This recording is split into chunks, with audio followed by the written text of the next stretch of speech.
Pepper omelette కోసం ఇప్పుడు మనము పెప్పర్ ఆమ్లెట్ కోసం ఫస్ట్ ఇట్లా ఎగ్ని బీట్ చేసుకోండి. బీట్ చేసి ఇట్లా బౌల్లోకి వేసేసుకోండి ఎగ్ని.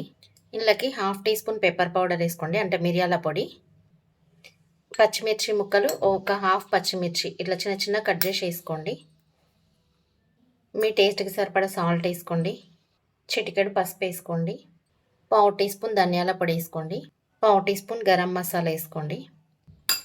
ఇవన్నీ కలిసిపోయేలాగా బాగా బీట్ చేయండి.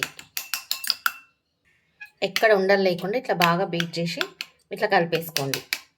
ఇప్పుడు ఒక ప్యాన్ పెట్టుకొని ఒక పావుతో సగం పావు అంతా ఆయిల్ ఇట్లా వేసుకోండి.